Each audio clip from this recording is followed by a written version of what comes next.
Bismillahirrahmanirrahim. Assalamualaikum warahmatullahi wabarakatuh. Alhamdulillah saya udah lama pengen ketemu, pengen matur, pengen jumpa dengan Profesor Rafiq Arsidi. Yo ya sekarang dikasih sama Allah Subhanahu wa taala. Ternyata lebih adem wajahnya dari yang saya perkirakan.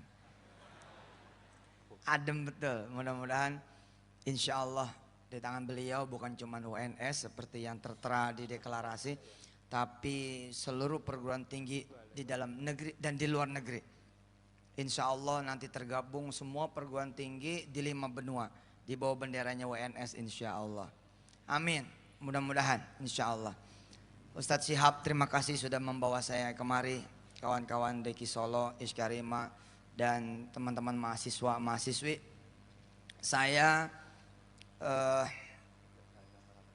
benar-benar punya jalan untuk membuat orang miskin menjadi kaya, untuk membuat orang yang bodoh menjadi pintar, untuk membuat orang yang lemah menjadi kuat. Saya dengan izin Allah SWT dan juga kawan-kawan yang bergerak di dunia Al-Quranul Karim seperti mendapatkan ilham dari Allah SWT, seperti doa kita-kita, doa kami-kami, doanya semua orang. Ya Allahumma inna nas'aluka fahman nabiyyin wa hifdzal mursalin wa ilhamal malaikatillahil muqarrabin. Bahwa yang paling gampang untuk mengangkat orang-orang kecil menjadi besar, orang-orang hina menjadi mulia, sederhana sekali. Tempelin dia dengan Quran, rekatkan dia dengan Quran, satukan dia dengan Quran, blend dia dengan Quran. Insya Allah berubah, betul-betul bakal berubah. Setiap apa yang kemudian nyambung dengan Allah Subhanahu wa taala, memang dia akan berubah. Saya mengingat sejarah berdirinya Paytrend. Paytrend ini Prof, salah satu perusahaan kami dengan izin Allah Subhanahu wa taala yang bergerak di bidang IT.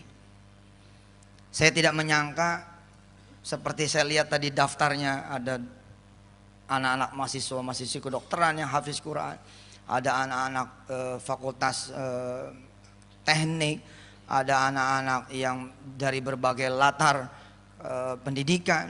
Saya juga tidak menyangka diri saya kemudian diundang ke Silicon Valley, Amerika Serikat untuk proses tawar-menawar perusahaan kami dibeli oleh salah satu perusahaan di Amerika.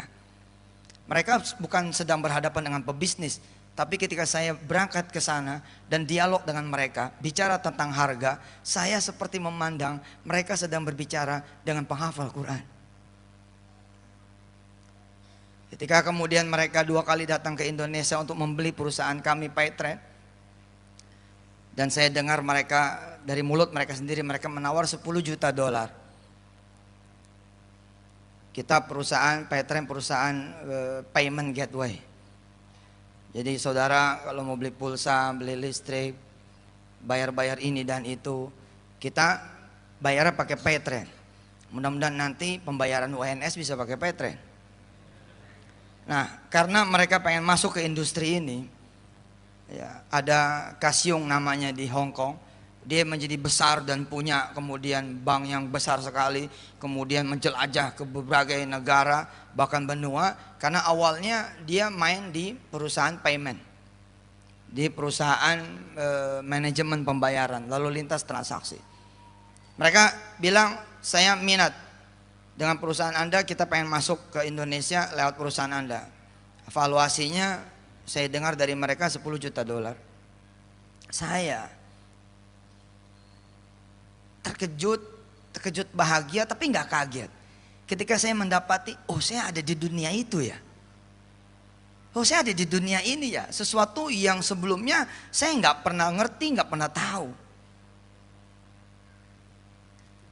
Saya tidak seperti saudara-saudara semua yang kuliah di dunia IT, benar-benar kuliah, kemudian berangkat dari karyawan biasa, kemudian tembus jadi manajer, jadi GM, jadi direktur, kemudian berangkat lagi mendirikan perusahaan IT. Enggak, saya berangkat dari Al-Fatihah, kemudian Al-Baqarah, kemudian Ali Imran, terus jalan sampai kemudian ketemu juz 29, juz 30, berangkat terus Al-Hakumut, naik terus sampai kemudian An-Nas. Enggak, saya tidak dari awalnya manusia biasa, saya berangkat dari Quran. Gila kan? Maka ketika kemudian saya menginjakkan kaki di bandara New York John F. Kennedy di Amerika Serikat, saya seperti sedang membawa berita gembira buat para penghafal Quran. We are here. Kita ada di sini. Karena sebagai seorang penghafal Quran ada muru'ah, ada izzah. Saya ketika datang ke Silicon Valley, pertanyaan saya begini, apa ada perusahaan di sini yang bisa saya beli? Pertanyaannya saya rubah, Pak. Pertanyaannya bukan jadi nggak nih, jadi nggak dibayar nih. Enggak, pertanyaan saya ketika ke Silicon Valley, saya bilang, ada nggak perusahaan di sini yang bisa saya beli? Kenapa? Karena saya pengen mereka tahu sedang berbicara dengan seorang penghafal Quran. Oh, saya bukan sombong, tapi ini izzah seorang penghafal Quran. Kenapa kita penghafal Quran jadi yang dibeli? No, saya yang pengen beli. Bagaimana nanti gedung putih kita rubah jadi gedung merah putih?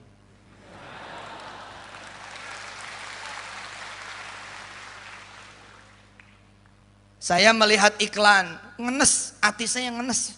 Saya sebagai orang yang mencintai Indonesia, karena Rasulullah menyuruh saya mencintai negeri, mencintai tanah air kita, mencintai bumi pertiwi. Orang-orang tua saya juga mengajarkan saya mencintai negeri saya. Ngenes. Ketika kemudian terulang lagi terulang lagi, ada iklan. Selamat datang Indosat Ooredoo. Buat sebagian orang itu peristiwa biasa. For me, buat saya itu bukan peristiwa biasa. Sedih saya. Udah lama saya mencontohkan ya proses kemudian lepasnya Indosat dari tangan negeri kita. Bagaimana Indosat yang saat dijual punya pelanggan 40 juta orang, kok bisa dilepas 13 triliun? Dan dilepasnya kepada perusahaan di negara asing. Padahal andai saja para pembesar kita menganut ekonomi kerakyatan, menganut ekonomi aslinya orang Indonesia, ekonomi gotong royong, patungan, Indonesia berjamaah, nggak bakal hilang Indosat. 13 triliun tawarkanlah ke 40 juta pelanggan. Cukup dengan satu short message, dengan satu SMS singkat, our valuable customer, pelanggan yang terhormat, mau nggak jadi ownernya Indosat? Kita butuh 13 triliun bagi 40 juta, kita bagi 3 tahun 36 bulan, ternyata cuma 9.000 perak, 9.027 perak. Sehingga kalimatnya cukup begini kalau saya kemudian menjadi pembesar saat itu. Dan tidak bicara kalau sih, insya Allah mudah-mudahan yang akan memimpin negeri ini adalah orang-orang yang memang berpihak kepada negerinya, berpihak kepada bangsanya. Cukup SMS-nya begini, tahan pulsa Anda 10.000 setiap bulan selama 36 bulan, welcome, you are my owner, you are my owner, Andalah pemilik barunya Indosat. Tapi tidak dilakukan. Terus jalan sekian tahun, kita menyaksikan presiden kita kemudian menyampaikan di depan layar kaca. Salah satu dari jutaan orang yang menonton adalah saya.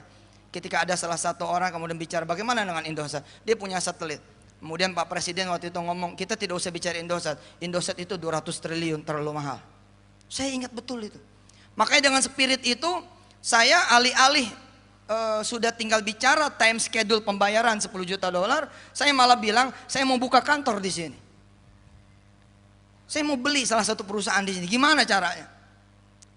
Karena saya mengingat, ya Allah, saya bilang, beberapa tahun kemudian valuasinya Indosat jadi 200 triliun. Memang sudah impossible untuk kita beli, karena memang itu bukan buat dijual, nggak mau dijual sudah.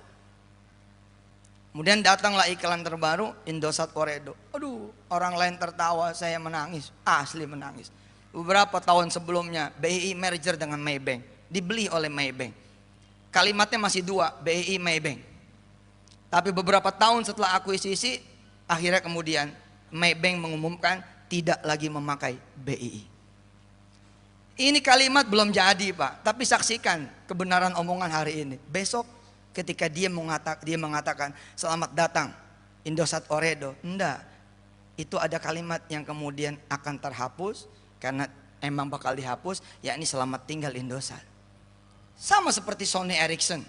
Ketika kemudian Ericsson dibeli oleh Sony, namanya masih dua, Sony Ericsson. Besok kemudian Ericsson hilang, tinggal Sony-nya. Bagaimana kemudian orang sedunia lupa Stadion Etihad itu dulu stadion apa namanya? Lupa orang. Memang sudah begitu. Kalau barang udah dibeli, ya suka-suka yang beli. Saya nggak kebayang bila kemudian separuh bumi Indonesia atau malah seluruh kemudian rakyat Indonesia memakai Petren. Nggak kebayang sama saya. Jika kemudian servernya, sistemnya, manajemennya dimiliki oleh Amerika. Mendingan ame bini daripada Amerika. Amerika, ame bini aja deh. Kumi itu anak saya. Anak saya yang kedua namanya Kumi. Jadi Al-Kumi ini anak aneh nih. Wirda, Kumi, Kun, Hafiz, Aisyah. Anak saya 5, Prof. Alhamdulillah. 1 biang. Kumi, bangunlah. Kumi artinya bangunlah. Kum, bangunlah. Kumi, bangunlah. Mu'annas, bangun, bangun. Kumi. Bagaimana kemudian kita melihat di waktu-waktu yang akan datang tinggal oredo. Saya mikir, oh kita dari dulu belajarnya mewarnai, bukan diwarnai. Betul tidak? Ahlul Quran besok harus mewarnai, bukan diwarnai. Maka saya datang. Terus kata dia begini, kata orang-orang Amerika begini. No, we back to subject, dia bilang. Kita balik ke subjek materi obrolan kita. Bagaimana tentang proses akuisisi? Saya bilang, enggak lah. Kita akan bicara kalau penawaran Anda 1 billion, saya bilang. 1 billion. Jadi kalau penawarannya itu 1 billion, 1 miliar dolar, baru saya bicara. Baru kita bicara. Apa kata bulenya? Oh enggak bisa. Anda baru 700.000 pengguna. Baru 700.000 pengguna. Kalau mau bicara 1 billion, Anda harus punya 10 juta pengguna. Oh, saya bilang kalau 10 juta pengguna, 10 billion. Betul, karena Al-Quran mengajarkan kepada saya, antumul a'launa. Ente lebih tinggi, Sof. Jangan mau dibeli, harus ente yang beli. Besok kita ke Singapura, kemudian kita rubah namanya menjadi Singaparna. Perusahaan kita dibeli-beli melulu. Besok ya tugas kemudian Ahlul Quran adalah membuyback juga Indonesia. Sebagaimana kemudian juga membuyback akidah-akidah yang tergadai. Tidak cuma berhenti pada episode kita menghafalkan Al-Quran. Tapi bagaimana kemudian Al-Quran membuat sebuah bangsa yang kecil. Sebuah kaum yang dianggap amal lalat pun lebih gede lalat. Yakni Nabi Allah dengan para sahabatnya saat itu. Tapi ketika dikirim oleh Allah Al-Quranul Karim, tadi Ustadz Syihab di mana itu Masjid Agung Karanganyar bercerita, sekumpulan kecil sahabat, 12 orang, 3 orang pakai sendal, yang lainnya nyeker, bisa menguasai 5 benua, bisa sampai ke negeri Cina. Karena Al-Quranul Karim. Dan itu betul. Itu betul. Saya dulu mencontohkan seperti ini. Mana tangannya? Tangan, pinjam tangannya. Ayo, taruh di atas. Taruh di atas tangannya. Oke? Al-Quran itu, ayo. Bareng semua. 1, 2, 3. Ibarat seperti ini. Taruh di bawah tangannya. Ada di dasar laut. Ada orang tenggelam di dasar laut. Kemudian dia naik. Terus sampai ke permukaan. Mana suaranya? Terus sampai ke permukaan. Dijemput sama nelayan. Naik ke perahu. Dinaikin ke perahu. Dibawa ke tepi pantai. Dibawa ke rumahnya. Dikasih handuk. Dikasih pakaian, dikasih makanan hangat, dikasih minuman hangat. Orang ini mandi, kemudian makan. Ditanya juga bisa kerja apa? Ditanya juga bisa kerja apa? Bisnis apa? Usaha apa? Dia jawab nggak tahu. oleh si pemilik rumah, si nelayan, diajarin, bercocok tanam, dan dikasih lahan. Akhirnya dia bisa bekerja, dia bisa bertani, dia bisa berkebun. Kemudian dia tambah luas kebunnya, dia bisa dagang di kampung itu. Mana? Dia bisa dagang di kampung itu. Kemudian dia bisa berdagang antar kampung, berdagang antar pulau, menguasai pasar di Indonesia, menguasai pasar di negerinya, kemudian berdagang lagi antar negara. Dan ketika dia meninggal dunia, dia terus naik, nggak bisa di stop, unstoppable, sampai kemudian posisinya mentok ada sisinya Rasulullah Muhammad SAW. Dulu saya tidak membayangkan kalau contoh itu terjadi sama saya. Kan tadi ada ceritanya tuh. Mula-mula dagang dulu di kampungnya, kemudian bisa berdagang antar kampung. It was me. It was me. Gak nyangka. Ketika saya mulai bercerita sampai bisa berdagang antar kota, mulai nyampe nih. Tapi ketika saya kemudian bilang, coba nih gua naikin nih. Kita kemudian orang ini berdagang antar negara. Bisa nggak? Tapi saya yakin karena redaksi hadisnya seperti itu.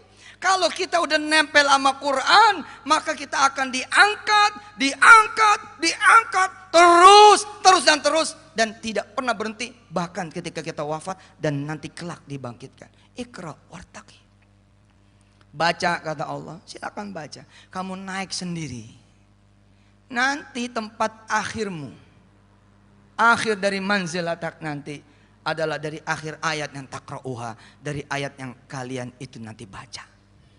Bayangkan bila kemudian kita menyelesaikan 30 juz, Allah tempat kita bersama para nabi dan rasul, lalu kita bisa berduduk, bisa bercakap-cakap, bisa melihat Nabiullah Muhammad SAW. Episode yang kemudian menjadi episode menyenangkan buat para orang tua adalah ketika anak-anaknya dibawa sama orang tua menemui saya. Ustadz, anak saya apal waqiah loh. Terus saya tersenyum, oh ya, apal waqiah? Iya. Ayo dek, baca dek. Terus saya juga mempersilakan, silakan dek baca. A'udzu billahi minasyaitonir rajim. Anak itu baca, yang menangis ayah ibunya. Sambil megang Samsung sama iPhone-nya. Bismillahirrahmanirrahim. Saya duduk di situ di depan anak ini. Idza waqa'atil waqi'atu laisa liwaqa'atiha kadzibah. Ayah ibunya kemudian bleber matanya. Sambil megang dia punya jejak, sambil dia ngusap air matanya. Ya Allah, anak saya membaca di depan Ustadz Yusuf Mansur. Saya pun senang melihat dua insan ini senang, melihat kemudian ayah dan ibu ini senang, melihat anak yang membaca depan saya. Saya kemudian usap palanya dan saya beri dia hadiah. Saya membayangkan besok saya begitu di depan Rasulullah Muhammad SAW. Jibril mengantar saya ke depan Nabiullah Muhammad SAW. Jibril juga mengantar Prof. Rafiq Karsidi ke depan Nabiullah Muhammad SAW. Jibril memberi salam, ya Rasulullah salam alaik, wahai Rasulullah salam sejahtera untukmu.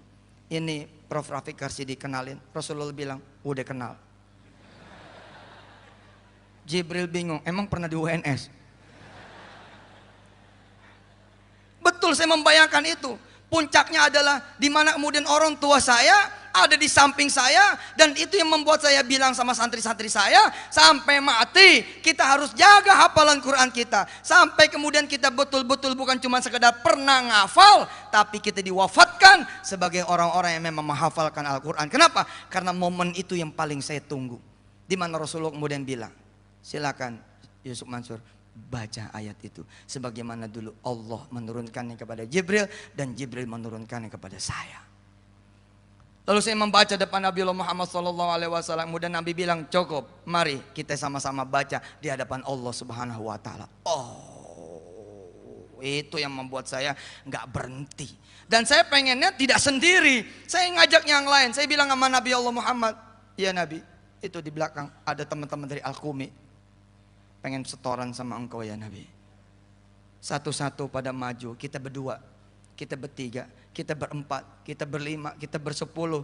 di organisasi ini, di kampus ini bersama wakil-wakil dari rektor-rektor yang lain, menyaksikan anak-anak kita terus ganti berganti. Allah, Quran Pak, nggak nyangka kemudian saya bisa berdagang. Pertama dagang Malaysia, masuk Malaysia,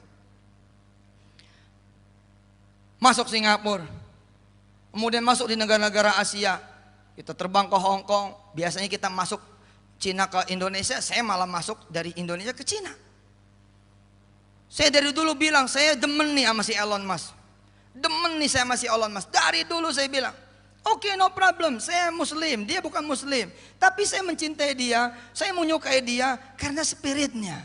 Saya mendengar, saya kemudian membaca, saya melihat sejarahnya dia.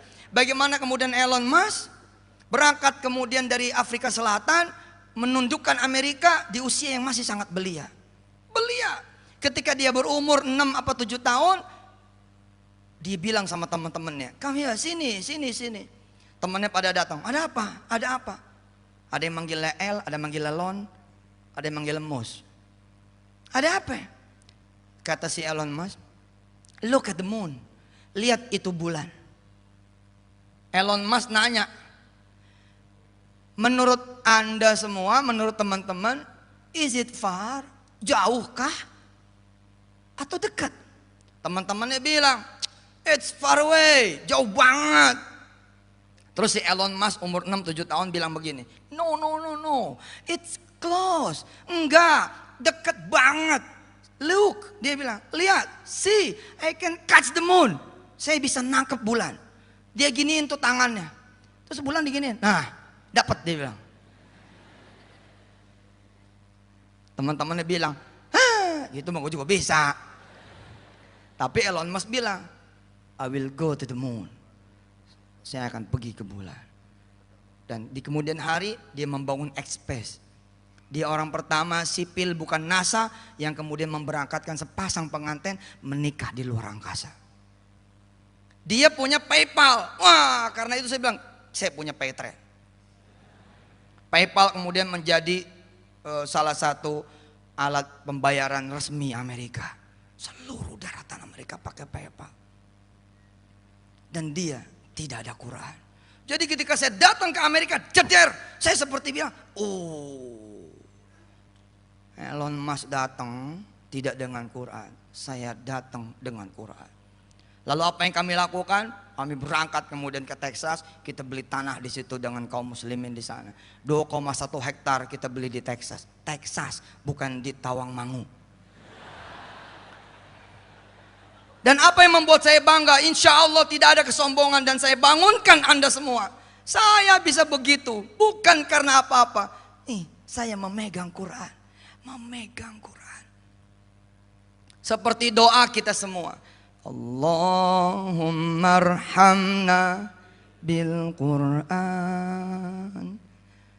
waj'alhu lana imaman wa nuran wa huda wa rahmah. Allahumma zakkirna minhu ma nusina wa 'allimna minhu ma jahilna warzuqna tilawatahu ana al-laili wa atrafan nahar waj'alhu lana hujjatan ya rabbal alamin. Kita minta sebagai rizki kita semua. Salah satu puncak rizki adalah kita diizinkan membaca Al-Quran pagi, siang, sore, dan malam. Itu rezeki paling gede loh, bisa baca Al-Quran. Jadi saya mengingat nih, diri saya Yusuf Mansur yang berterima kasih betul kepada Allah. Di saat saya di kamar penjara, di sel yang dingin, Allah gerakin tangan saya mengambil Quran. Tidak kebayang kalau Allah menggerakkan tangan saya bukan untuk Quran. Nggak bakal saya berdiri di sini, nggak bakal. Sejak itu saya berusaha mencintai Quran agar Quran mencintai saya. Ketika saya meniti karir sebagai tukang antar ayam potong ke rumah-rumah makan, saya membawa serta Al-Quranul Karim. Mushaf tidak pernah saya tinggal. Hari ini memang saya sudah tidak lagi membawa Quran. Karena alhamdulillah Al-Quran fi sudurina. Al-Quran sudah di hati, tinggal dikeluarin aja. Dulu Pak, saya teman saya banget. Teman saya banget. Saya suka bilang sama teman-teman yang lain, sampai kapan lo jadi kurir? Ayo kita wudhu, kita sholat di musolanya rumah-rumah makan Padang. Saya ingetin teman-teman, apa kata teman-teman? Jam, Suf, lo aja sono, titip salam sama Allah ya, gitu. Selalu memang omongan itu selalu kita dengar di episode apa aja, kadang-kadang kita ngajak teman sholat, lu duluan deh salam ya, gitu. Sama saya begitu. Kan orang nganterin ayam, ada yang nganterin minyak, ada yang nganterin kulit ini, ada yang nganterin daging, ada yang nganterin ikan, ada supplier macam-macam, semua ngumpul di dapur. Lalu mereka tidak langsung pulang, kenapa? Karena nuker kwitansi. Nah, di antara pengiriman dan nuker kwitansi, saya pegang Quran. Itu yang membuat saya kemudian berangkat di Amerika. Lalu saya bilang sama Allah, ya Rabb, ji'na bil Quran. Ya Allah, saya datang sama Quran. Wirda juga datang ke Amerika dengan Quran. Umurnya 14 tahun. Dia tidak berangkat dengan duit. Orang menyangka itu kan putrinya Yusuf Mansur. Wajar. Enggak Pak, saya tidak ada Wirda, tidak punya piutang apa-apa ke saya. Itu Wirda dari umur 8 tahun. Dia bilang, saya mau ngapal Quran, mau minta hadiah dari Allah, pengen sekolah di Paris. Umur 8 tahun, 9 tahun. Ketika waktu kecil sepatunya rusak, dia datang ke saya, ayahnya. Dan saya seorang ayah yang insya Allah, alhamdulillah dengan izin Allah mengerti. Allahus Samad, Allah nak, yang tempat kamu itu bergantung Allah. Allah juga tempat kamu meminta. Yang lain itu enggak ada apa-apanya, enggak bisa. Wa ya'buduna min dunillahi ma la yanfa'uhum wa la yadurruhum. Ketika dia bilang kepada saya, papa, sepatunya tuh udah mangap. Umur 9 tahun nih, 8 tahun 9 tahun. Beliin dong Pak. Saya bilang mau Wirda, udah sholat? Belum, sholat dulu ya, duha, gitu. Bawa sepatunya, taruh di atas sejadah ya, unjukin ke Allah, tuh gitu. Si Wirda bilang, emang Allah bisa ngedengar Pak? Bisa Kak, Allah bisa ngedengar. Terus Allah tahu tempat beli sepatunya di mana? Tahu Kak, nanti urusan Allah, anak 8 tahun lah, dialog sama anak 8 tahun kayak apa sih? Lalu Wirda sholat, dia bawa sepatunya ke situ. 2 minggu dia sholawatin 100 sholawat sepatu itu. Alhamdulillah kemudian saya diundang ke pabrik Nike. Begitu ceramah, kata direksinya, Ustadz foto dulu di sini. Sekalian ini ada hadiah buat Ustadz, sepatu. Kata direksi itu, kebiasaan kami kalau orang datang ke pabrik kami kasih produk kami. Saya kebayang kalau saya ke pabrik Mercy. Kayak apa itu? Tanpa kemudian ngelihat isi sepatunya, saya permisi pulang. Makasih ya. Terus sampai di mobil saya buka. Ternyata sepatunya warna merah. Allah, warna merah. Nomornya 36.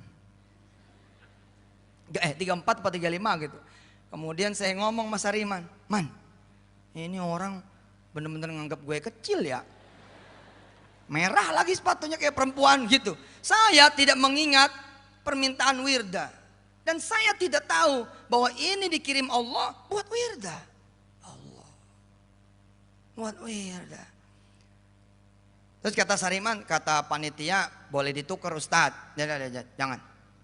Kalau ditukar jangan. Kalau ditambah boleh.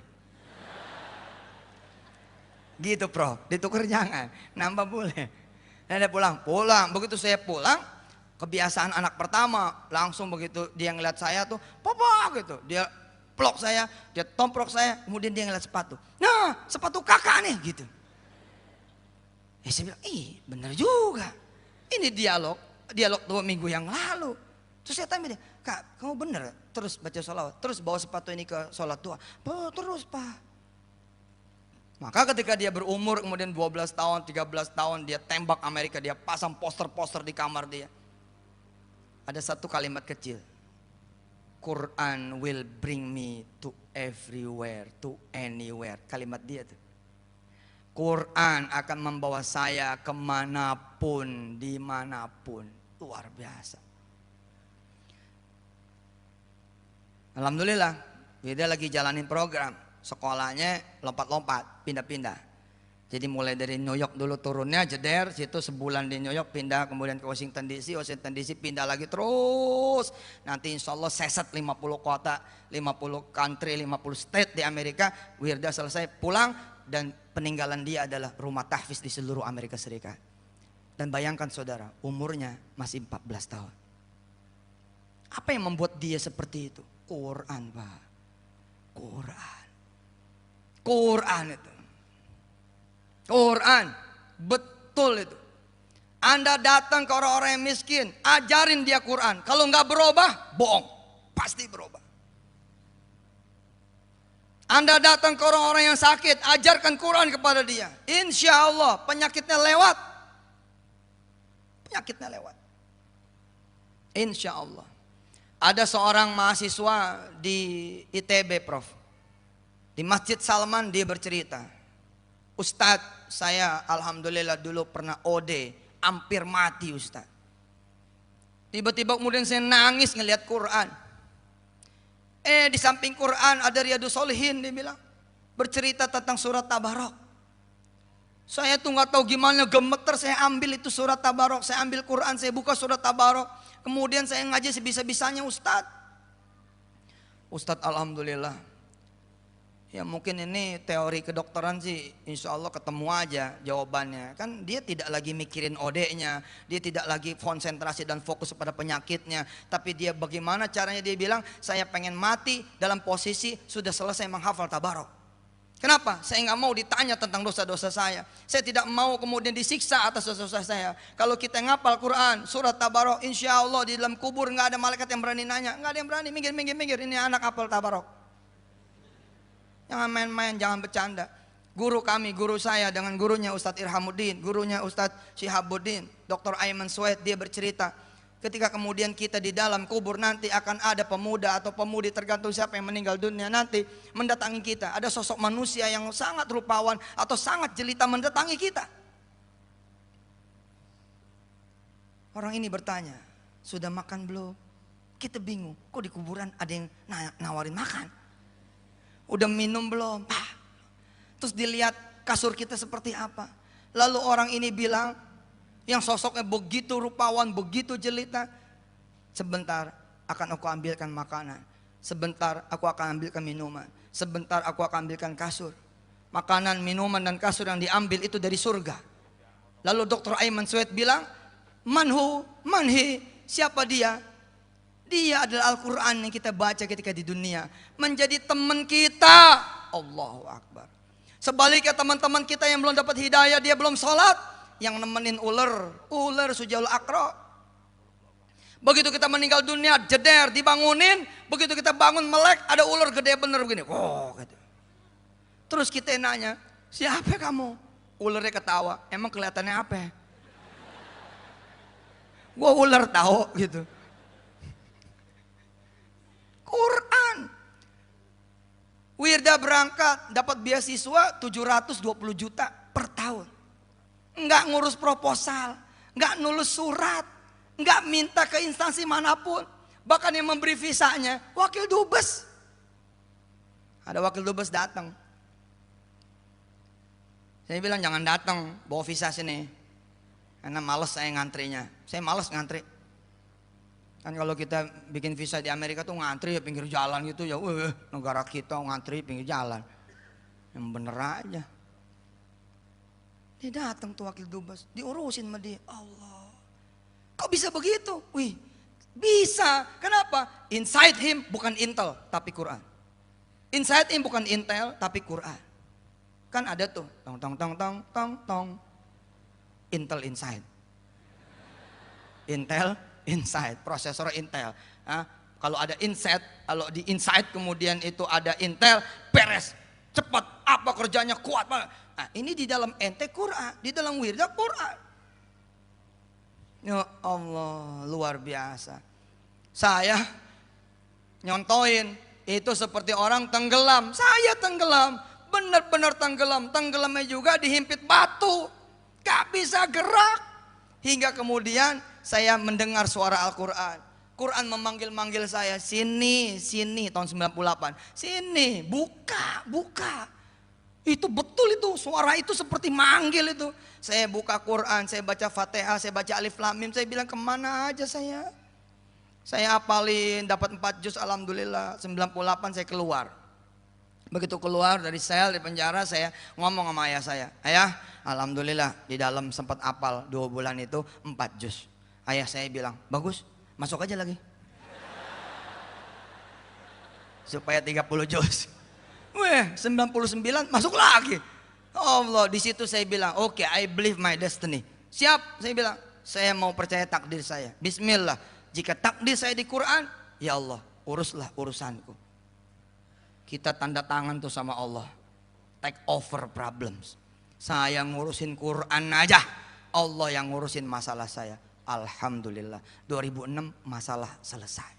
Dulu saya membayangkan ketika kemudian guru-guru mengajarkan kepada saya hari itu, bulan itu, tahun itu, dan tahun-tahun sebelumnya, saya konsentrasi betul ke hadis itu. Innallaha, sesungguhnya Allah, yarfa'u, akan mengangkat bihadzal kitabi, dengan Quran ini, aqwaman, seorang, satu keluarga, satu kaum, satu bangsa, satu negara yang ngopeni Quran. Betul-betul terngiang.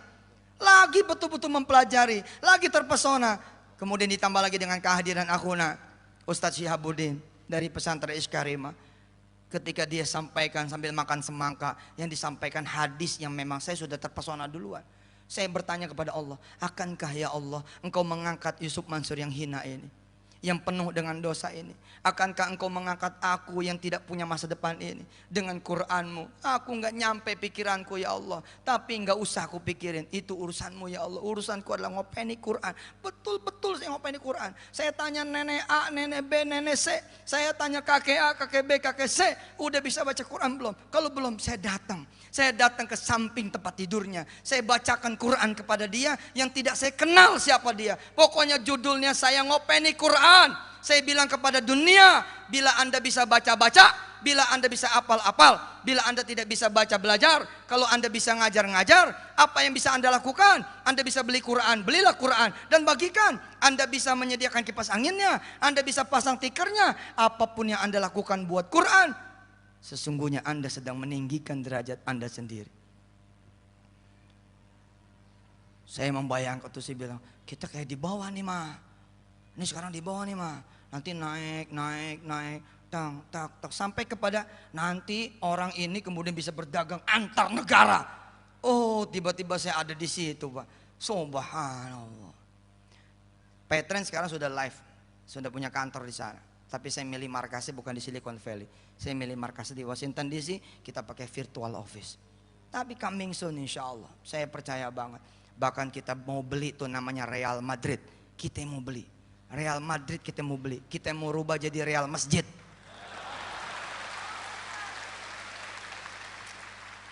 Barcelona kita rubah jadi Barca, insya Allah pemainnya turun pakai peci haji.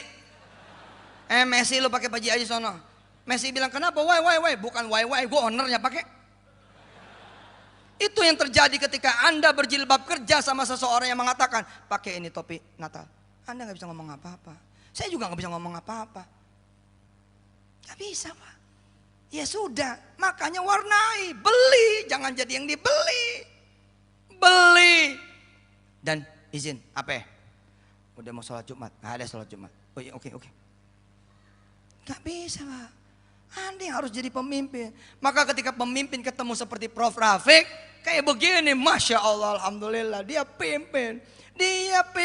Allahu Akbar. Beliau tadi dengan kegembiraan yang menunjukkan begini begitu, subhanallah. Pak, nanti Bapak ngomong seperti itu bukan dengan saya, dengan Rasul. Dengan Rasul Allah. Bawa tukang fotonya sekalian. Jibril di tengah-tengah gitu. Allah. Ngomong, ya Rasul lapor begini. Masa saya begini. Ini periode saya 2015. Nah ini posisi saya ketika jadi Menteri Pendidikan di kabinetnya Yusuf Mansur. Ini. Enggak saya yang jadi menterinya beliau. Lapor. Saya tuh ya kalau menjaga semangat, menjaga ritme emosi, ke situ larinya. Contoh, ini jam berapa sekarang ini? Jam 10.44, 45. Zuhur jam berapa? Setengah 12. Nggak ada acara lain setelah saya ini? Nggak ada. Berarti kita sampai asar. Saya membayangkan begini di urusan sholawat. Saya membayangkan begini. Perhatikan. Ada orang ngucap salam kepada saya. Ustadz, kata asisten saya, kata orang dekat saya, kata family saya.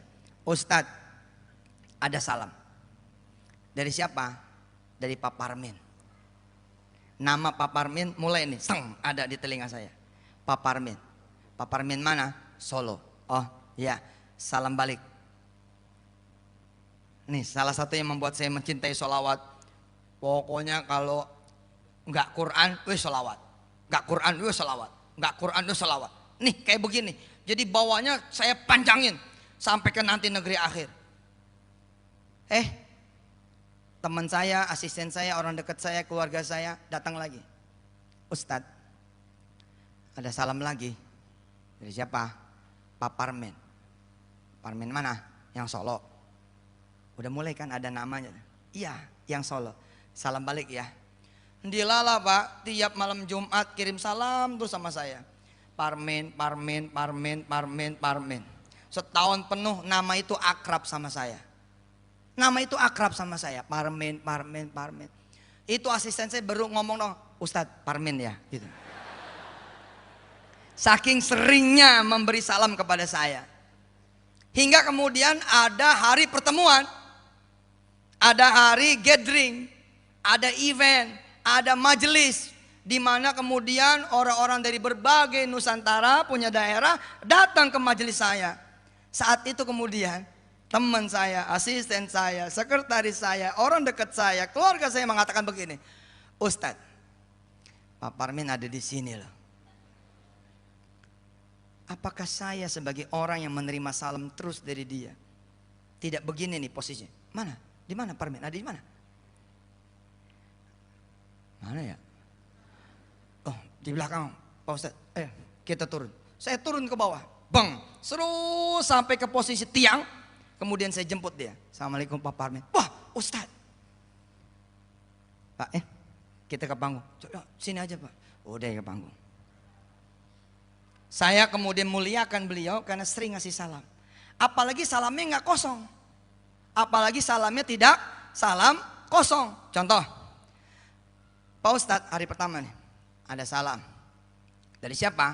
Dari Pak Parmin. Parmin mana? Solo. Oh, salam balik buat beliau. Katanya juga buat istri Ustadz. Oh oke, salam balik buat istrinya juga. Buat anak-anak Ustadz. Oh iya buat anaknya juga. Buat orang tua Ustadz. Ya buat orang tuanya dia. Buat semua jamaah Ustadz. Oke, buat semua teman-temannya dia juga. Pak Ustadz, ini ada titipan 1 juta. Oh, subhanallah. Oke, ditunggu salamnya lagi. Wong kosong aja saya jemput. Kosong saya jemput. Bagaimana lagi ada isinya? Malam Jumat berikutnya datang lagi. Ustadz, salam dari Pak Parmin. Salam buat istri Ustadz, buat anak-anak Ustadz, buat jamaah Ustadz, sahabat-sahabat Ustadz semua. Saya bilang oke, sampaikan balik. Kemudian dia bilang, Ustadz, ini ada ikan asin dari beliau. Malam Jumat berikutnya ada melon. Malam Jumat berikutnya ada semangka. Pokoknya ada kiriman terus dari dia. Maka Pak, saya yang akan mengatakan, Pak Parmin bakalan datang tidak? Enggak tahu Ustadz. Tanya dia. Saya yang nurun nanya tuh. Tanya sama dia. Siap Pak Ustadz. Izin Pak Ustadz katanya datang. Baik. Lewat pintu mana dia nanti? Tanya. Lewat mobil apa? Pelat nomornya gimana? Kita siapin tempat buat dia. Betul tidak? Karena sering. Nah saya membayangkan ketika bersolawat kepada Rasulullah Muhammad SAW seperti itu. Jibril ngasih salam. Ya Nabi, ada salam. Misalnya dari siapa? Dari Yusuf Mansur. Oke, salam balik buat dia. Katanya salam juga buat istri engkau ya Nabi. Oke, salam buat istrinya juga. Salamnya buat turunan-turunanmu wahai Rasul. Salamku juga buat turunan-turunannya sampai hari kiamat nanti. Salamnya juga buat sahabat-sahabatmu ya Rasul. Sampaikan kepada beliau siapa yang menjadi sahabat Yusuf Mansur, salamku untuk dia. Allah. Lalu saya terus menerus memberikan salam. Lalu Jibril pun menyampaikan terus menerus. Nama saya sudah ada di hatinya Rasul. Allahumma sholli wa sallim wa barik.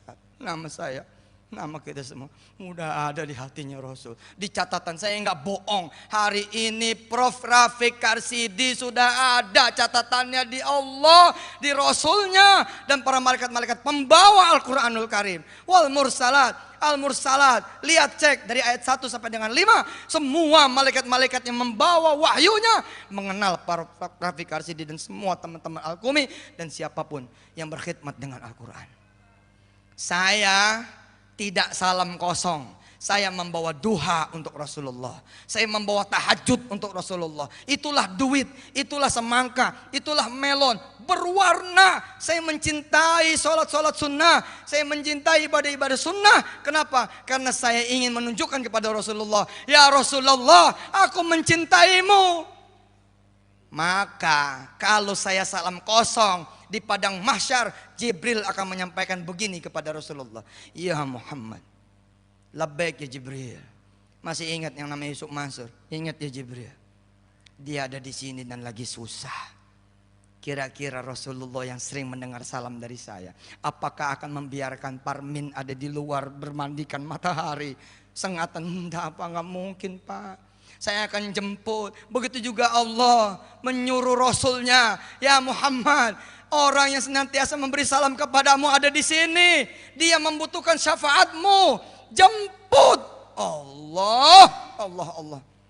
Terhadap Quran pun begitu. Di wisuda rumah tahfiz yang pertama, saya menangis. Saya bilang, ya Allah, saya pengen kemudian Rasulullah mencari saya. Di mana ada Yusuf Mansur? Di mana? Rasulullah kemudian menenteng nang saya. Zuf, ada orang nungguin kamu. Saya bingung. Mestinya pertanyaannya ada Allah yang nungguin kamu. Tapi pertanyaannya Rasul, ada orang yang nungguin kamu. Tapi yang ngomong Rasul, siapa?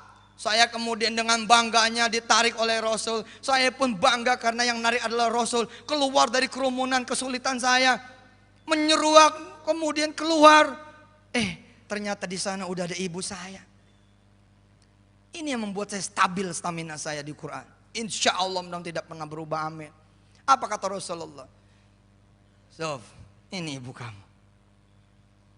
Ayo siap-siap, kita mau ada prosesi pemakaian mahkota untuk ibu kamu. Lihat di sampingnya siapa? Itu ayah kamu. Siap-siap Sof. Hari itu saya kemudian membaca Al-Quranul Karim dari surat Al-Fatihah. A'udzu billahi minasyaitonir rajim. Ada Allah di sana, ada Muhammad sallallahu alaihi wasallam, ada Jibril alaihi wasallam, ada para nabi-nabi yang lain, dan ada orang tua saya. Di dunia seperti orang tua sepasang yang kemudian mengantarkan anaknya. Ustaz, anak saya apal Waqiah. Ayo nak, baca depan Ustaz. Allah. Biasa. Ini Pak. Bayangin nih yang begini. Kalau cuma dunia saya bilang nodop, nggak ada keraguan. Ente mau apa? Ente mau S2, mau S3, mau di mana? Punya Allah. Apa kata guru saya Ustaz Syihab? Tinggal minta. Allah sudah menjamin lewat Rasulnya. A'toituhu, aku akan berikan kepada dia. Sa'uti, aku akan berikan kepada dia. Apakah dia meminta ataukah dia tidak meminta, aku akan berikan kepada dia. Bahkan afdol, lebih tinggi, lebih besar, lebih bagus, lebih kuat, lebih mewah, lebih mahal daripada apa yang orang lain minta tanpa Quran. Enggak, dunia mah udah beres, udah pokoknya beres aja. Ada rumah masih ngontrak, coba tiap malam tuh berdua suami istri ngaji. Berdua tuh suami istri ngaji. Tiap malam, kalau cuman kebeli kontrakannya itu bukan Quran. Perhatikan. Kalau cuman kebeli kontrakannya itu jadi kontrakan dia, bukan Quran. Quran itu Pak, 9 kanan, 9 kiri, tanah 3.000 belakang, tanah lapangan bola lagi di depan. Semua Pak akan diberikan kepada orang ini. Kenapa? Karena ada Quran di dalamnya. Disedot semuanya. Wut. Saya dulu gak kebayang mobil saya bisa 1.000 lebih banyaknya. 1.000. Yusuf Mansur mobilnya 1.000. Coba, bagaimana ceritanya itu Pak? 1.000, nggak kebayang sama saya. Saya waktu menyedekahkan mobil satu-satunya, saya bilang sama istri saya, Mah, kalau cuma diganti 10 mobil masih masuk akal nih. Tapi kalau kita sedekah di tahun 2003 ini, sedekah CRV kita ini, mobil GRV kita ini, terus diganti sama Allah 700, itu tuh yang gak masuk akal. Gimana caranya ya? Allah bilang, Mathalul ladzina yunfiquna amwalahum fi sabilillahi kamathali habbatin ambatat sab'a sanabila fi kulli sumbulatin mi'atu habbah. Wallahu yudha'ifu liman yasha. Wallahu wasi'un alim. Saya bilang bagaimana Mah? Masuk akal gak sih kalau Allah membayar 700 mobil buat kita? Istri saya bilang, soal masuk akalnya emang bukan akal kita Pak. Udah bismillah aja, nolin aja, injak, pong, injak tuh. Hari ini saya mendapati. Saya waktu itu ngukur begini Pak, kan saya pernah jadi office boy tuh di Toyota Rent-A-Car. Jadi tugas saya satu tim ngebersihin 180 mobil tiap pagi. Tiap pagi. Dan saya sukanya, woi lu tuh ya udah jadi orang kecil, mulut lu diem aja. Jangan, lu sambil sholawat, lu sambil istighfar, sambil kemudian berzikir, sambil baca Quran. Teman-teman gosok-gosok aja gitu loh. Nggak ngapa, malah ada yang nyanyi segala. Oh ngapain nyanyi? Saya kalau ke pintu tol lewat, ada orang yang kemudian sambalado. Aduh. Lu nggak berubah, saya bilang jujur. Pakai Quran biar berubah. Saya pakai Quran. Orang-orang bilang si Jaman mah, si Yusuf mah nggak di mana ngaji mulu. Ngaji mulu. Tapi itu dia, ketika kemudian bersentuhan sama Quran, tidak keluar dari Quran. Saya berdiri di sini dengan izin Allah Subhanahu wa taala. Ayo saudara-saudara semua. Quran isinya nggak ada yang bohong, benar semua. Ketika Quran bilang aku akan ganti 700 kali lipat atau lebih, kami nggak sanggup. Waktu itu saya begini. Pak Ade, Pak Selamat dan kawan-kawan dari Wisata Hati dari Quran, Prof. Rafiq Arsidi. Oh gini kali ya Mah. Nanti kita akan punya perusahaan Rent-A-Car Mah. Lalu orang-orang akan nitip mobil dan kita punya perusahaan dengan 1.000 mobil. Saya mencoba memprediksi my future. Jadi dengan sedekah 1 mungkin jadi 700 dengan cara seperti itu. Ternyata enggak loh. Enggak. Allah tidak memberi saya Rent-A-Car yang kemudian mobilnya seperti Toyota Rent-A-Car. Saat itu ada 4.000. Pada saat saya kerja di sana 4.000 mobilnya. Auto 2.000 saat itu. Kemudian hari saya jadi ustadz. Terus lama-lama alhamdulillah saya baru menyadari, iya satu Indonesia ini 560 kota dan kabupaten. Di tiap kota ada mobil yang menjemput saya. Luar biasa. Dan yang datangnya Pak 6 mobil, 7 mobil. Kalau nggak di stop itu yang nganter yang jemput, mungkin sekampung pada pengen jemput. Berarti kalau satu kota ada 10 mobil, itu 5.600 mobil di seluruh kota. Bahkan ada mobil saya di Turki, ada mobil saya di Rusia, ada saya pergi ke Kazakhstan, ada mobil saya di Kazakhstan. Kita buka rumah tahfiz di Macedonia. Macedonia udah ada, Cat. Itu kota apel kayak Malang. Allah, itu indah bener Macedonia. Saya berangkat itu kota negara Balkan ya. Di sana juga ada jemputan saya. Wah, oh begini rupanya. Allah bilang, Suf, aku bayar kamu dengan jumlah mobil yang unlimited. Tapi aku taruh di tempat-tempat yang nanti kamu butuhkan. Pokoknya begitu kamu datang tuh mobil keluar. Nggak perlu bayar bensinnya. Nggak perlu ngupain sopirnya. Dan mobil itu boleh dibawa pulang ke Jakarta. Gitu Pak Parmin ya. Ini mobil Pak Parmin Alphard. Boleh dibawa ke Jakarta. Kalau Ustadz mau bawa aja. Loh itu yang terjadi, betul. Kalau saya jadi Ustadz yang sewenang-wenang, mana ada jemaah yang menolak. Kalau saya bilang sama Pak Parmin saya minta ya Alphardnya. Nggak mungkin nggak dikasih, nggak mungkin. Yang nggak ngasih kan bininya. Ustadz nih.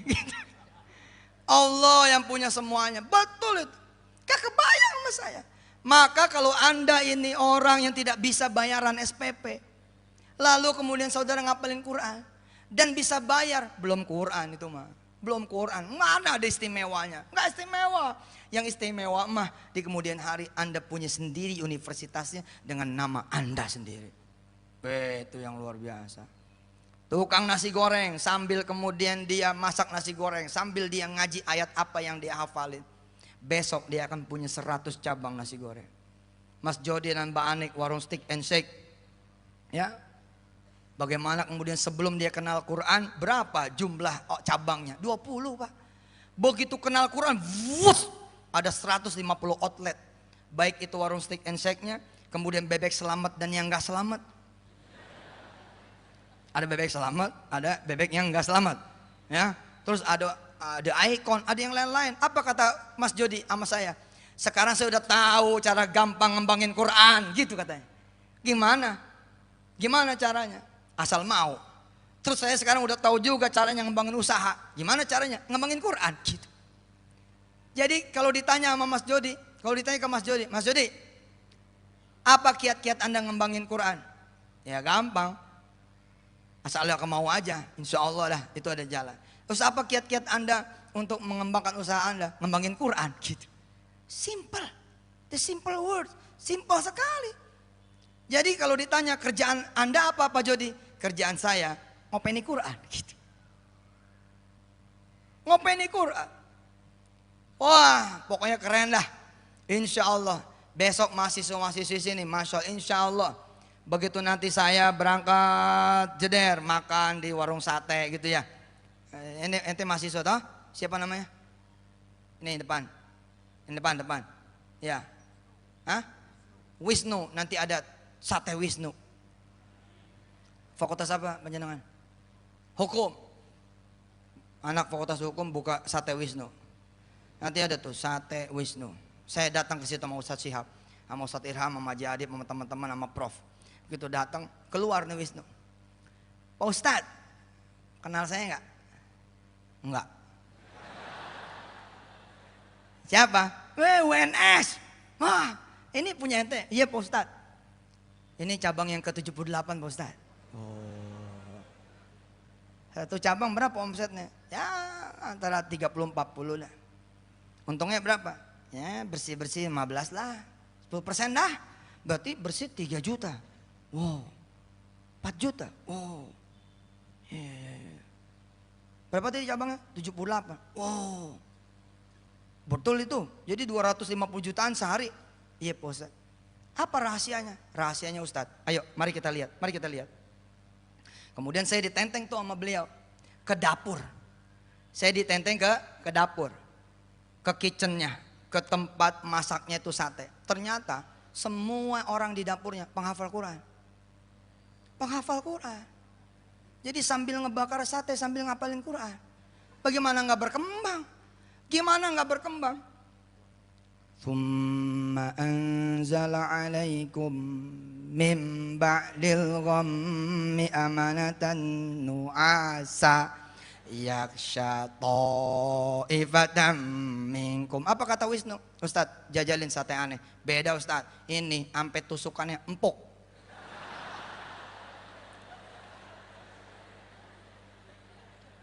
Udah benar, udah betul, Quran itu udah betul. Yang penting jangan kemudian membelakangi Quran. Jangan sampai kemudian meninggalkan Quran. Ustadz, apa? Banyak kok penghafal Quran yang hidupnya susah. Enggak, gua nggak percaya. Panggil. Nggak percaya saya, nggak percaya banget. Ada penghafal Quran hidupnya susah, nggak percaya saya. Kecuali proses. Proses Pak, masa nggak berproses? Proses dong. Terus saya datang deh. Assalamualaikum Ustadz. Iya. Betul kamu hidupnya susah. Iya Ustadz. Buat makan aja saya nggak ada. Kamu penghafal Quran? Iya Ustadz. Tahun berapa selesai? Ada 2 tahun yang lalu. Semalam sholat malam? Enggak. Iya bukan itu mah. Ya bukan Pak. Ya bukan lah. Prestasi namanya. Prestasi. Prestasinya apa? Oh hafal Quran. Prestasi. Belum hafal Quran. Prestasi. Sholat zuhur 2:30.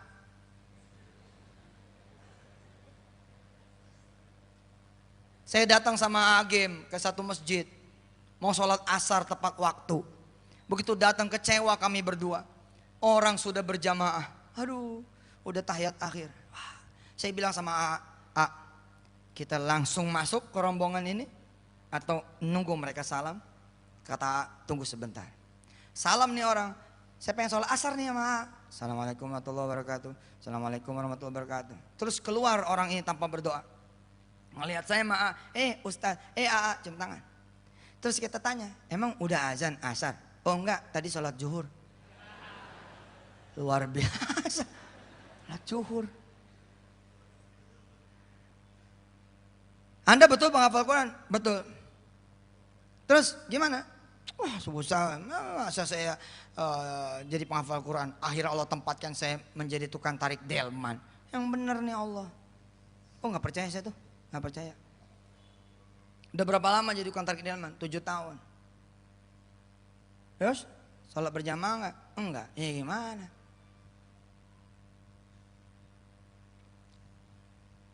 Orang yang kemudian tidak dapat berkahnya Quran karena dia berhenti. Jangan berhenti. Ketika narik delman, ya sambil ngaji Quran itu loh. Nih datang nih ke Monas atau datang ke sini Solo, kemudian dia narik delman yang wisata itu loh. Nah, kemudian naik nih orang. Begitu naik orang, dia kemudian orang lain pada moto-moto Solo dan sekitarnya, dia baca Quran. Walillahi mulkus samawati wal ard. Wallahu ala kulli syai'in qadir. Sambil kemudian ngangonin itu kudanya, sambil kemudian merah sapinya, sambil kemudian ngangon kambingnya, sambil kemudian jagain warungnya. Terus begitu. Inna fi khalqis samawati wal ardi wa ikhtilafil laili wan nahari la ayatin li ulil albab. Ada orang beli, Mas bakso, tutup sedekah. Lainin baksonya dulu.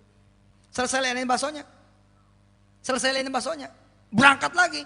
Inna fi khalqis samawati wal ard wa ikhtilafil, bang bakso, tutup, layanin dulu. Pergi orang itu beli, baca lagi. Inna fi khalqi, bang baksonya, gue tutup aja warungnya nih. Gua ngaji nggak kelar-kelar nih. Tapi benar. Saya tadi cerita tuh pagi ketika saya menjadi tukang penjaga toilet. Ini menjadi kisah terakhir. Karena setengah jam saya pengen dialog sedikit sama teman-teman semua. Saya jadi tukang penjaga toilet. Apa sih yang saya lakuin? Saya nggak jagain toilet. Saya cuma tulis kata-kata kecil di depan toilet. Kencing sendiri, bayar sendiri. Beol sendiri, bayar sendiri. Saya nungguinnya di mana? Di musola terminal Kalideres. Saya ngaji aja. Di situ. Jangan liatin depan. Amazing. Sampai saya dapat hadiah waktu itu jam tangan seharga 1,5 juta. Tahun 99. Ya, jam tangan seharga 1,5 juta buat penjaga toilet. Oh, keren banget. Kenapa? Karena yang punya toiletnya bingung. Orang lain jagain 70.000. Ini ada orang nggak jagain 400.000. Kev, Quran luar biasa. Subhanallah. Lihat ya tadi indeks prestasi yang ditunjukkan sama Prof. Rafiq Arsidi. Waduh, ada yang 3,73. Allah, ada yang 4,3.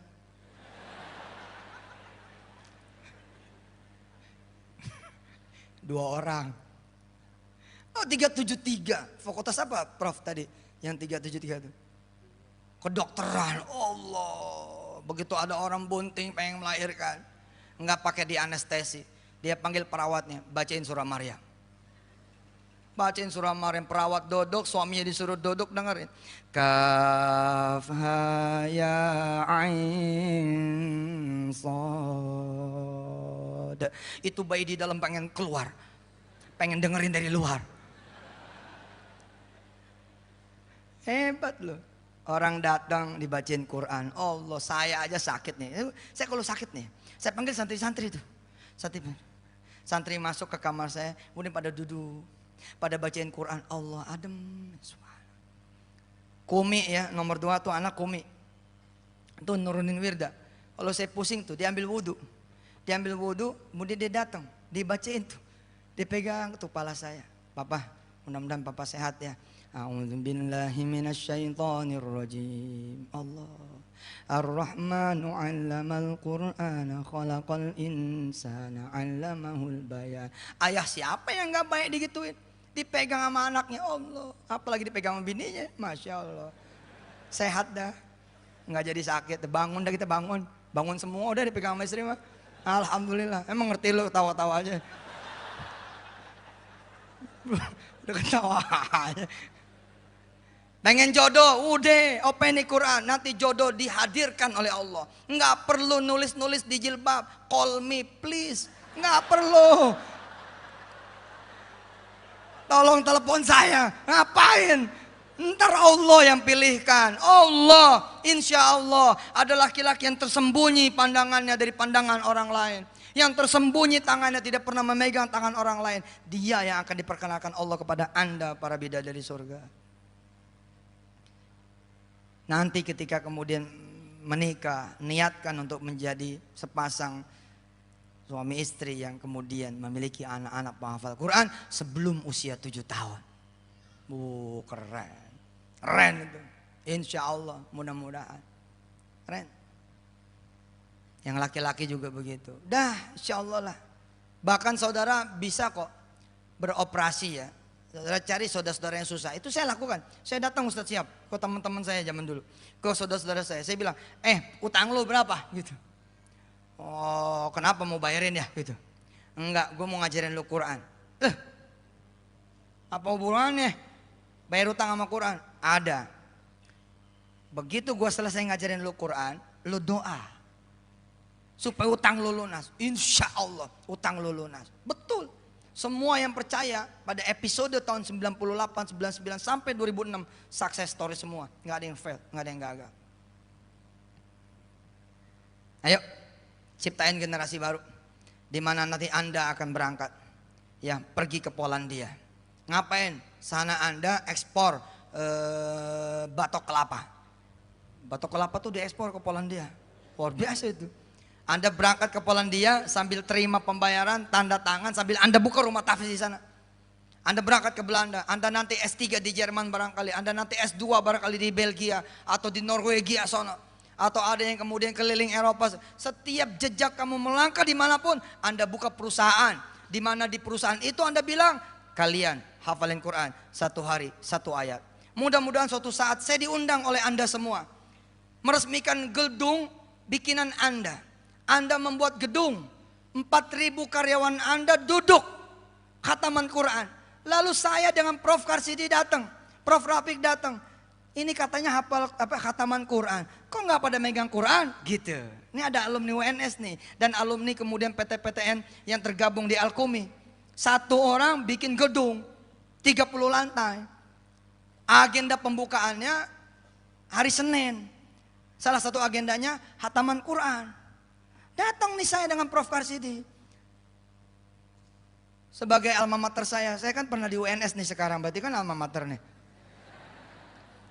Saya diundang, kita bingung Prof, kok katanya khataman Quran ya?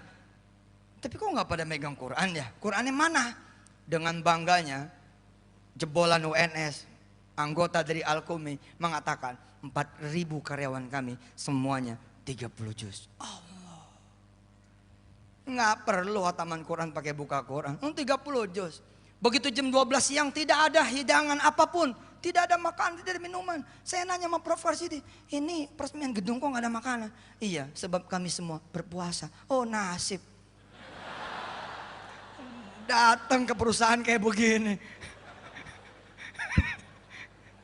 Keren kan, luar biasa.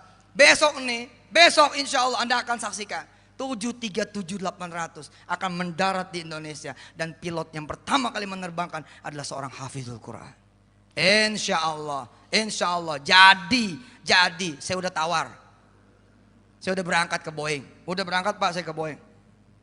Saya mau ditanya, saya berangkat kan itu di sono Pak, layer 3, layer 4 orang Indonesia. Orang Indonesia Pak. Itu yang ngegedein Boeing orang Indonesia. Waduh, Indonesia Masya Allah hebat. Saya dikasih tuh tour VVIP. Saya ditanya sama bule-bulenya, ini orang yang mau beli pesawat. Oh saya bilang no. I am coming here to buy your factory. Sembarangan aja pengen beli pesawat. Gue mau beli pabrik lo tau nggak?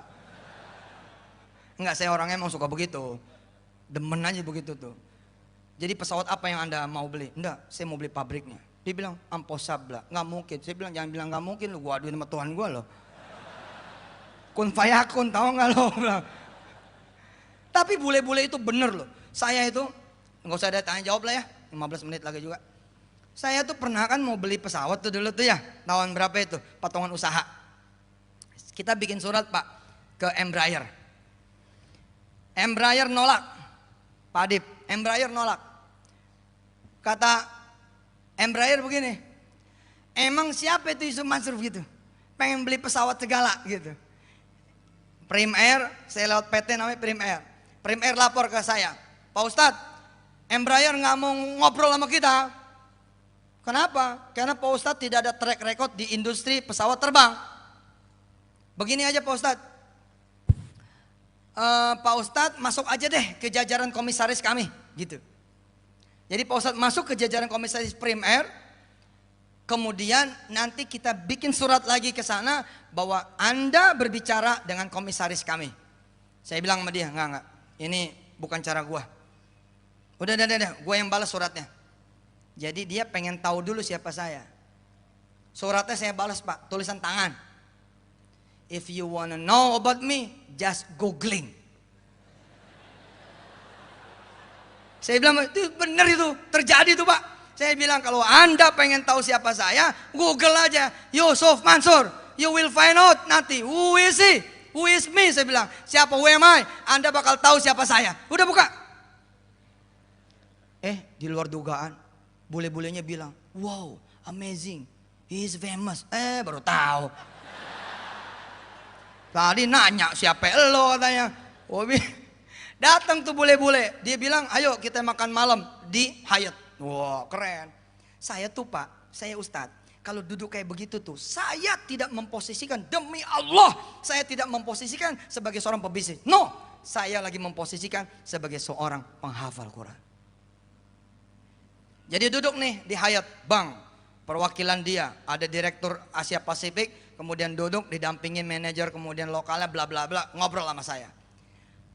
Pas pembukaan, saya bilang gini, baik, mari kita buka, we open this meeting with suratul Fatihah. Gua tahlil dulu. Bingung bule-bule, what sih Fatihah? Gua nggak mau tahu, pokoknya meeting gue yang mimpin kan, begitu. Ingat ya, kita yang mimpin, jangan dipimpin. Hati-hati, jangan. Jadi kita yang mimpin. Jadi kalau harus ada meeting, kita yang mimpin pembicaraan. Terus saya langsung memaparkan problem. Asik kan? Begitu saya ngomong, langsung saya paparkan problem. Saya bilang, bapak-bapak, makasih sudah mau makan malam dengan saya. Kita punya masalah. Bule-bule pada 4 orang tuh bule. Apa? Problemnya apa? Ini yang bayar siapa sih? Ini mesti jelas dulu nih siapa yang bayar. Oke, on me dia bilang. Saya yang bayar. Oke, kita lanjut. Iyalah, gua nggak ada duit. Dia yang bayar dong. Kan yang punya kepentingan dia, bukan gua. Enak aja gue yang bayar, dia yang punya kepentingan. Nah kalau urusan bayar, kita dibayarin gak apa-apa, jangan yang ngebayarin.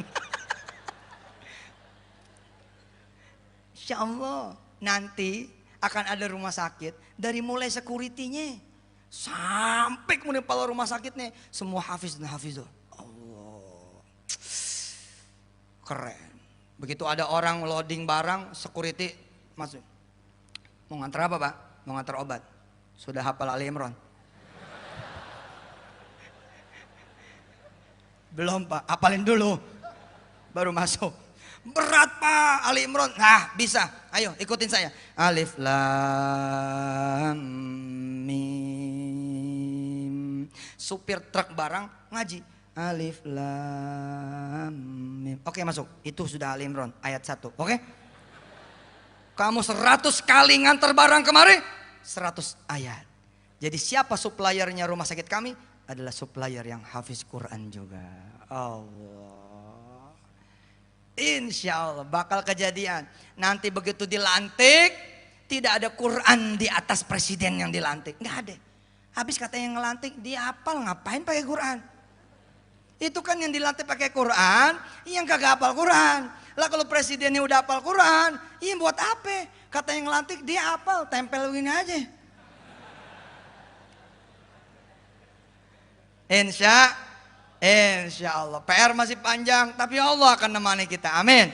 Insya Allah. Kita berdoa bersama-sama. Sebagai penutup doa, kita langsung minta ayah kita.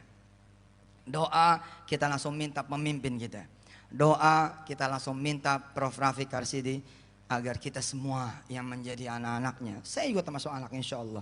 Mudah-mudahan saya bisa S3 di sini. Amin. Insya Allah beasiswa beres, bahkan dapat uang saku. Tenang.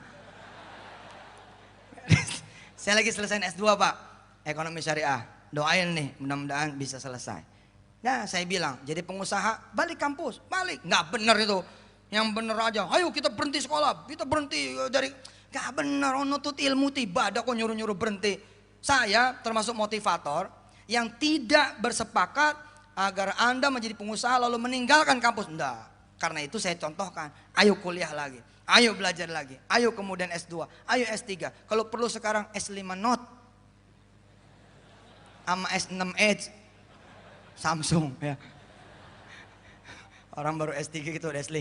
Alhamdulillah. Ya, kita aminkan doa dari Prof. Rafiq Karsidi. Mudah-mudahan Allah Subhanahu wa taala mengabulkan doa beliau untuk kita semua, untuk bangsa ini, untuk negeri ini, bahkan untuk dunia dan semesta.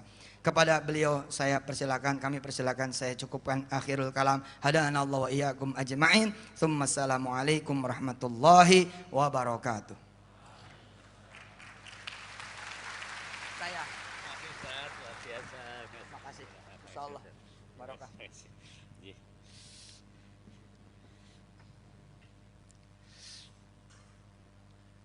Ila hadiniyah al-fatihah. A'udzubillahi minasyaitonir rajim. Bismillahirrahmanirrahim. Allahumma sholli ala sayyidina. Bismillahirrahmanirrahim. Maliki yaumiddin. Iyyaka na'budu wa iyyaka nasta'in. Shiratal mustaqim. Shiratal ladzina an'amta 'alaihim ghairil maghdubi 'alaihim waladdallin. Allahumma sholli ala sayyidina Muhammad wa ala ali sayyidina Muhammad hamdan syakirin, hamdan na'imin, hamdan yu'afi wa yukafihu mayyidah. Rabbana walakal hamdu wa zikal karimi wa atimi sultanik. Rabbana dhalamna anfusana wa lam taghfir lana lanakunanna minal khosirin. Rabbana ighfir lana dzunubana wa kaffir 'anna sayyi'atina wa tawaffana ma'al abrar. Rabbana alaina dzikrika wa syukrika wa husni ibadatik. Rabbi habli hukman wa ahkini bisolihin. Rabbi habli minas solihin. Rabbi habli minas solihin. Rabbi habli minas solihin. Rabbana atina min ladunka rahmatan wa hayyi' lana min amrina rasyada. Rabbana atina fid dunya hasanah wa fil akhirati hasanah wa qina adzabannar ya ghafar ya rabbal alamin. Wa sallallahu ala sayyidina Muhammadin wa ala alihi washabbihi wasallim. Subhana rabbil izzati amma yasifun wa salamun alal mursalin walhamdulillahi rabbil alamin.